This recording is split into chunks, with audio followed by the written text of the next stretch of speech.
আমার শ্বশুরের দালান বাড়ির ছাদে গরুর খামার আছে। আমার দেখা আমার শ্বশুরই প্রথম যে নিজের দালান বাড়ির ছাদে একটা এরকম খামার করেছে। জামাইয়ের ওপর রাগ করে আমি ছাদে গিয়েছিলাম আর তখনই আমি ফেসে গেলাম। আসলে পরিশ্রমী মানুষ কখনো বসে থাকতে পারে না। আর আমি বড় বউ বলে কথা, আমার একটু দায়িত্ব কর্তব্য সবসময়ের জন্য বেশি থাকে। যদিও আমাকে মেয়ে হিসেবেই দেখে সবাই, বৌমা না। তো রাত আমাকে রেডি হতে বলে বাইরে গেছে এন্ড আমি এখন এই সুন্দর শাড়িটা পরবো। শাড়ি পরার সাথে সাথে আমার মেকআপ করাও ডান। আমি তো রেডি হয়ে গেছি, এখনো ওর কোনো খবর নাই। দেখি কল দিই, কত দূর ওই। হ্যালো, কোথায় তুমি, কখন আসবা? আমি তো রেডি। কি কেন? তুমি যে বললা রেডি হয়ে থাকতে। অনেক বেশি খারাপ লাগতেছিল, বাট এইটা আমার জীবনে প্রথমবার না। সে বিয়ের আগে থেকে এরকম আমাকে রেডি হয়ে থাকতে বলে, দেন অনেক দেরি করে আসে, আর না হলে বলে আজকে পারবো না, একটু কাজে ব্যস্ত হয়ে গেছি। তো এই খারাপ লাগাটা আসলে আমার সহ্য হয়ে গেছে। তো মনটা আমার ভীষণ খারাপ ছিল, তাই ভাবলাম যে আমার শ্বশুরের একটা গরুর খামার আছে ছাদের উপর, যেটা আপনাদেরকে দেখাবো। কোথায় আমার সেজে গুজে বরের সাথে ঘুরতে যাওয়ার কথা, সেখানে আমার গরুর গোয়াল আসতে হচ্ছে।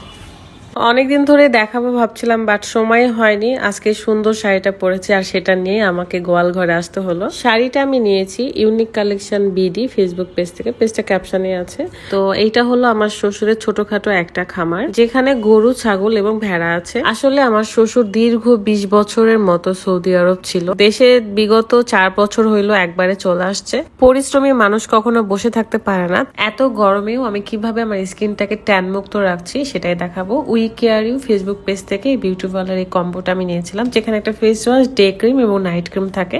ফেস ওয়াশটা খুবই ভালো, আমার যতই মেকআপ করা থাক না কেন সেটা ডিপলি ক্লিন করে, সাথে স্কিনটাকে অনেক বেশি স্মুথ ব্রাইট করে। যেহেতু রাতের বেলা ছিল তাই আমি নাইট ক্রিমটা ব্যবহার করি। স্কিনকে ব্রাইট করতে এবং দাগ মুক্ত রাখতে বিউটি পার্লার এই কম্বোটা খুব খুব ভালো কাজ করে। এটা ভাইরাল একটা কম্বো বলতে পারেন। যেসব আপুরা এবং ভাইয়ারা স্কিনকে দাগ মুক্ত এবং ব্রাইট করতে চাচ্ছেন তারা এখনই এই কম্বোটা অর্ডার করে ফেলুন। পেজটা কিন্তু ক্যাপশনে আছে। তাই আমার আব্বু চিন্তা করে যে ছাদের এক পাশে গরুর খামার করবে। যদিও গ্রামের বাড়ি গরু, ছাগল এবং মুরগির খামার রয়েছে, আপাতত শুধু মুরগির খামার গ্রামে আছে। আমার শ্বশুরও গ্রামে বিজনেস করেছিল, বাট আমরা ধরে নিয়ে আসছি, কারণ সে কষ্ট করে শহরের বুকে জায়গা জমি করেছে, দালান বাড়ি করেছে। সে যদি ভোগ না করে তাহলে কে করবে বলেন? সারা জীবন মানুষটা কষ্ট করে এসেছে, এখন তার বসে থেকে খাওয়ার সময়। এই যে গরু এবং ছাগলকে খাওয়ানোর জন্য ঘাসও রয়েছে নিচে।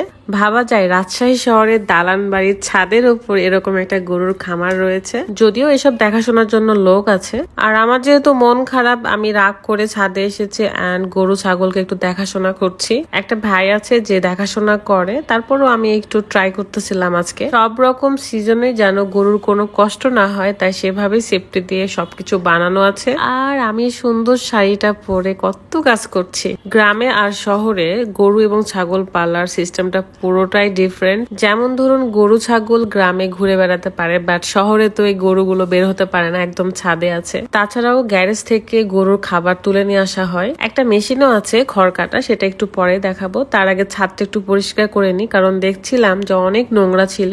আর ঝাড়ু দিতে আমার ভালোই লাগে, এমনিতেও আমি নোংরা দেখতে একদমই পছন্দ করি না, সেটা পরিষ্কার করি। কিন্তু রাজশাহী শহরে মারাত্মক গরম, আর এই গরমে ছাদে এসে কাজ করা মানে অনেক বেশি কষ্ট।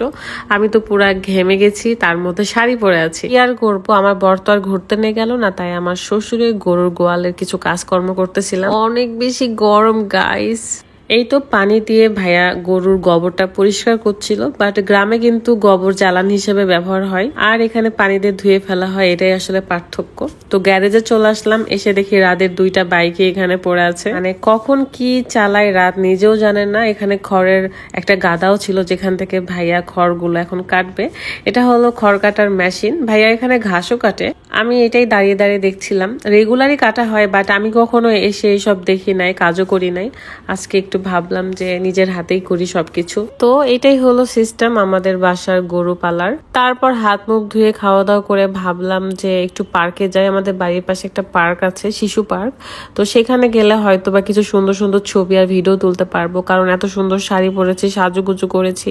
যদি ঠিক মতন ছবি না তুলি তাহলে কি ভালো লাগে বলেন? আমাদের দেশে বেকারত্বের সংখ্যা অনেক বেশি, তো আমি বলবো যারা বেকার আছেন তারা বসে না থেকে একটা ছাগল কিনে বিজনেস স্টার্ট করতে পারেন। অল্প থেকে শুরু করেন, দেখবেন অনেক কিছু করতে পারবেন একদিন। যে কোনো কাজে সফল হতে হলে অবশ্যই পরিশ্রম করতে হবে, সাথে ধৈর্য ধরে থাকতে হবে। শুরু করেই দেখেন একদিন অনেক বড় কিছু করতে পারবেন। সবাই অনেক অনেক বেশি ভালো থাকবেন, সুস্থ থাকবেন। আপনাদের সবার জন্য মন থেকে দোয়া এবং আমাদের জন্য দোয়া করবেন। আল্লাহ হাফেজ, আসসালামু আলাইকুম।